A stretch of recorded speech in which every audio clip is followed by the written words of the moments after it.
Hi, welcome. This is Eric Rodebois, EPGD Attorneys at Law PA, doing business as EPGD Law, doing business as EPGD Business Law, and of course soon to be many more DBAs.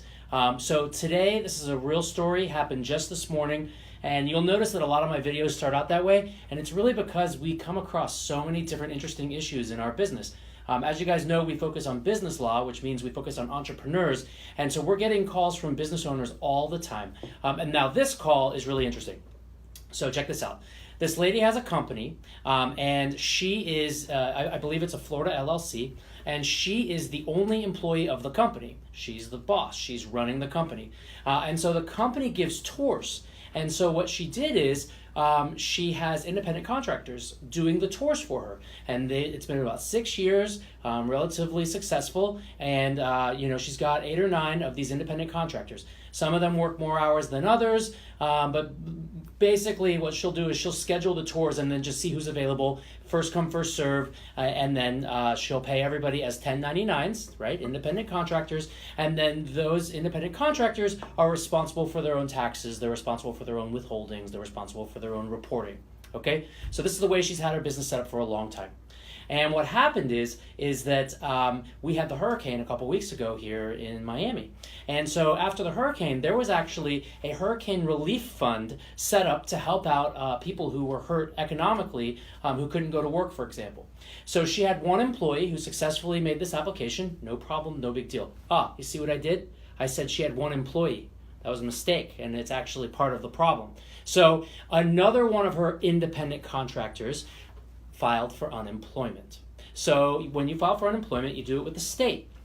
Now the thing is, if you think about it, when an employer has employees, they're making payments every paycheck, a little percentage, to the state, which goes into the big unemployment fund, so that then when those employees lose their job, depending on the circumstances, typically if they lost their job through no fault of their own, then they can go and apply for unemployment. Now, why this is important for employers is because that little tax rate, which is not high, goes up if there's been successful unemployment claims against the employer. It's almost like the employer is a higher risk employer.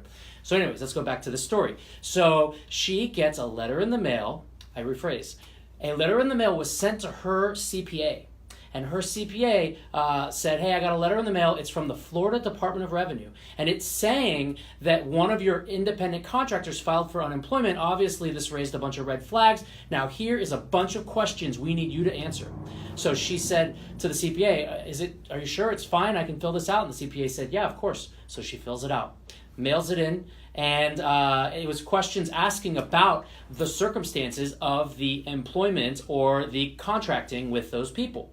And so then she gets a follow-up phone call from the Department of Revenue. She takes the phone call. She spends an hour on the phone with them answering all of their myriad questions.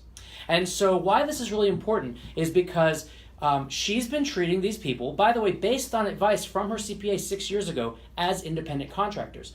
But in reality, whether or not someone's an employee or an independent contractor is a facts and circumstances test, typically determined by the IRS, who has a vested interest in employers not trying to skirt on their employment obligations with regards to taxes, the Department of Labor, federal or state, because employees have more rights than contractors do.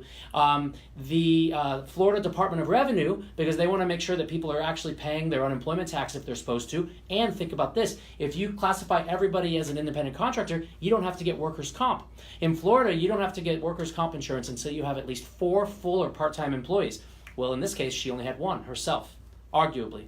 And then number 4, the employees themselves might take you to court. So for example, if you say everyone's an independent contractor, they can sue you and say, no, I was supposed to be an employee. You should have been paying the unemployment taxes for me. You should have been having workers' comp insurance. You should have been doing the federal withholdings with the IRS and with Social Security, Medicare, and federal unemployment tax. There's a lot of obligations that employers have. In fact, employees are more expensive, which is a reason why a lot of employers do this. Now, I trust this lady. This was the first time I met her and spoke with her, but I trust her. She seemed like a good person. And if she was wrong, I'm confident that she had received bad advice.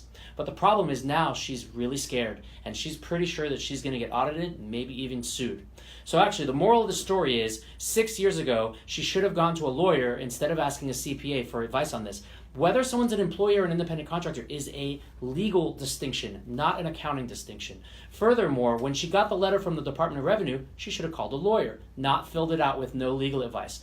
And then when she got that phone call from the person, she should have called a lawyer, not, once again, tried to handle it herself. Because she might have said things that she didn't realize what she was saying, and now she might be in a lot worse off position than she would have otherwise. So for all of you out there, if you get a letter, if you're getting legal advice from your CPA, please stop, think about it, and give a lawyer a call. The few $100s in the consultation or maybe the analysis will be worth thousands of dollars and, most importantly, peace of mind later on.